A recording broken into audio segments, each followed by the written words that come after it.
નમસ્કાર મિત્રો, જીગુ કિડ્સ ટીવીમાં તમારું સ્વાગત છે।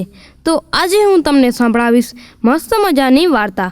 તો જલ્દીથી આપણે વાર્તાને શરૂ કરીએ। એક મોટું જંગલ હતું। તે જંગલમાં મસ્ત મજાના પ્રાણીઓ રહેતા હતા।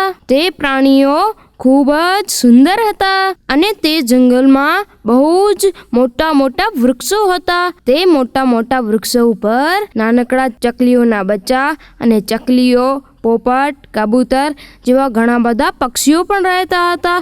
આવી રીતે જંગલ હતું। તે જંગલમાં એક તળાવ હતો। તે તળાવમાં પણ માછલી, મગર જેવા ઘણા બધા જળચર પ્રાણીઓ રહેતા હતા અને તેમાંથી એક કાચબો ખૂબ લપલપ્યો। એને બહુ જ વાતો કરવાનું ગમતું। હવે મગર સાથે વાતો કરે, થોડીક વાર પછી બીજા સાથે કરે, એટલે બહુ લપલપ્યો। એક દિવસ બીજા જંગલના પક્ષીઓ ત્યાં ફરવા આવ્યા। એ હતા બે સારસ અહીં આવ્યા। કાચબાએ તરત જોઈ લીધું કે સારસો આ જંગલમાં આવ્યા છે। પછી એ થાકી પણ ગયા હતા, એટલે તે તળાવ પાસે આવ્યા અને તેમણે પાણી પીધું। કાચબો બોલે છે, એ સારસો, ક્યાંથી આવ્યા છો? જરાક અહીંયા આવો તો, કામ છે। સારસો કહે છે, આવીએ છીએ। પછી સારસો ત્યાં જાય છે અને કાચબો કહે છે, તમે મારા મિત્ર બનશો?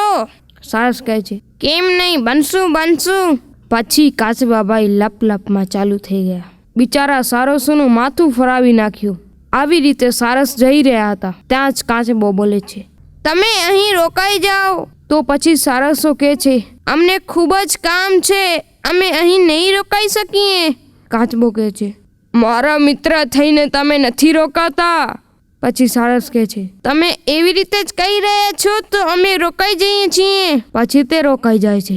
હવે વરસાદનું સિઝન આવી ગયું, ત્યારે વરસાદ ખૂબ જ ઓછું પડ્યો।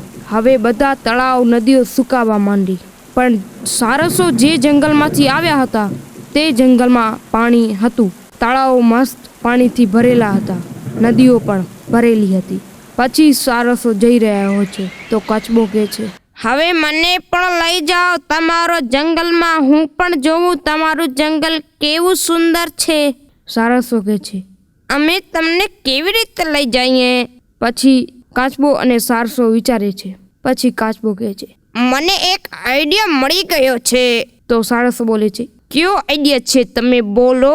કાચબો કહે છે, તમે બંને પોતાની ચોચ દ્વારા એક છેડાએ પકડ્યો, પછી હું અહીંયા લાકડીની વચ્ચે મારા મોઢા દ્વારા પકડી લઈશ, પછી તમે મને ઉડાવીને લઈ જજો। સારસો કહે છે, ઠીક છે, તો અમે લાકડી લઈ આવીએ। પછી તે લાકડી લઈ આવે છે અને તેમની યોજના દ્વારા તે આવી રીતે કરે છે। હવે કાચબા ભાઈ તો ખૂબ લપલપ્યા। ત્યાં સારસો તે કાચબાને લઈને ઉડ્યા અને પછી વચમાં ગામ આવ્યું। હવે ગામને જોઈને કાચબા ભાઈને બોલવાનું મન થાય છે। કાચબા ભાઈએ જેવું બોલવાનું પ્રયત્ન કર્યું એટલે ધૂળુમ કરીને તે નીચે પડ્યા અને બધા ગામ લોકો ભેગા થઈ ગયા। અને સૌ પ્રથમ તો તે જ્યારે સારસો તે કાચબાભાઈને લઈ જતા હતા ત્યારે જ બધા ગામ લોકો બહાર નીકળીને જોતા હતા કે આ શું થઈ રહ્યું છે। આ જોઈ લીધા બાદ અને કાચબાભાઈ નીચે પડ્યા અને ત્યારે તેમનું મૃત્યુ થઈ ગયું। તો મિત્રો, આ વાર્તામાંથી આપણને એ શીખ મળે છે કે જેટલું આપણે ઓછું બોલીશું એટલો આપણા માટે ખૂબ જ લાભદાયક છે।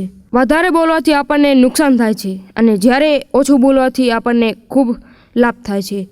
તો મિત્રો, આ વાર્તામાંથી આપણને શું શીખ મળે છે એ તમને ખબર પડી ગઈ। તો મિત્રો, તમે પણ આ શીખને પોતાના જીવનમાં ઉતારજો અને ખૂબ આગળ વધજો। તો મિત્રો, આશા છે કે વાર્તા પસંદ આવી હશે, તો વિડીયોને લાઈક કરી દેજો અને ચેનલને સબસ્ક્રાઈબ કરી દેજો। જય હિન્દ, વંદે માતરમ।